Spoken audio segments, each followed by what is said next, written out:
Assalamualaikum warahmatullahi wabarakatuh. Perkenalkan, nama saya Arif Anwar Fariha. Saya mahasiswa PJJ PGMI UIN Cyber Syekh Nurjati Cirebon semester 2 dengan NIM 24811400011.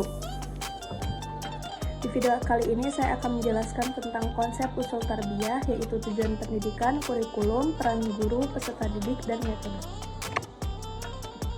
Baik, teman-teman, mari kita mulai pembahasan inti. Usul tarbiyah atau dasar-dasar pendidikan Islam merupakan fondasi penting dalam membentuk sistem pendidikan yang bukan hanya mentransfer ilmu, tapi juga membina karakter dan akhlak. Pertama, dalam Islam, tujuan pendidikan adalah membentuk insan kamil, yaitu manusia yang seimbang antara akal, hati, dan perbuatannya. Seorang anak dididik bukan hanya untuk pandai, tapi juga untuk menjadi hamba Allah yang bertakwa. Kedua, kurikulum dalam pendidikan Islam mencakup seluruh aspek kehidupan, jasmani, rohani, intelektual, dan sosial. Ilmu dunia dan ilmu akhirat tidak dipisahkan, tapi saling melengkapi.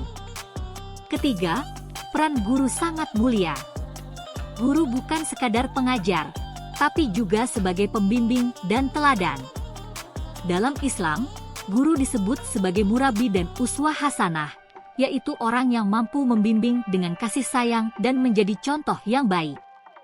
Keempat, peserta didik dalam Islam dianggap sebagai amanah. Setiap anak memiliki potensi yang harus dikembangkan sesuai fitrahnya, bukan dipaksa menjadi sesuatu yang bukan dirinya. Kelima, metode pendidikan dalam Islam beragam dan fleksibel.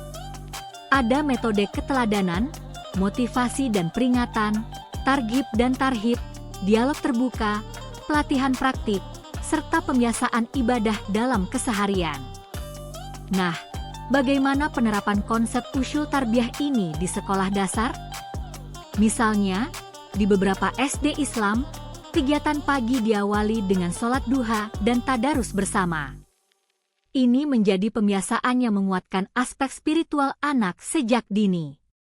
Dalam pelajaran seperti matematika, guru bisa memasukkan nilai kejujuran saat belajar berhitung uang atau berdagang. Anak-anak tidak hanya paham angka, tapi juga belajar nilai moral.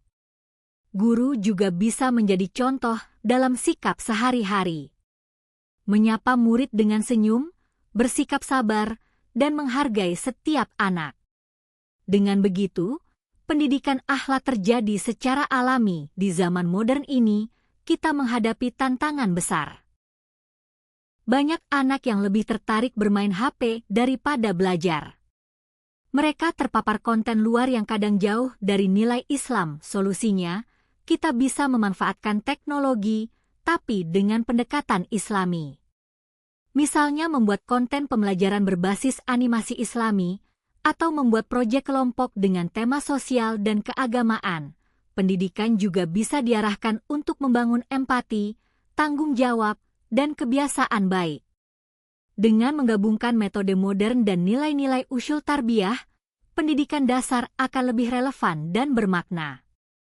Sebagai calon pendidik Muslim, saya merasa terpanggil untuk menjadi bagian dari perubahan. Saya ingin menjadi guru yang tidak hanya mengajarkan pelajaran, tapi juga membimbing murid menjadi pribadi yang baik dan beriman.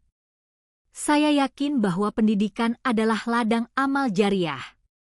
Apa yang kita ajarkan hari ini akan menjadi bekal generasi masa depan. Mari kita jadikan pendidikan sebagai jalan dakwah dan sekolah sebagai tempat membentuk karakter Islami. Terima kasih telah menyimak video ini.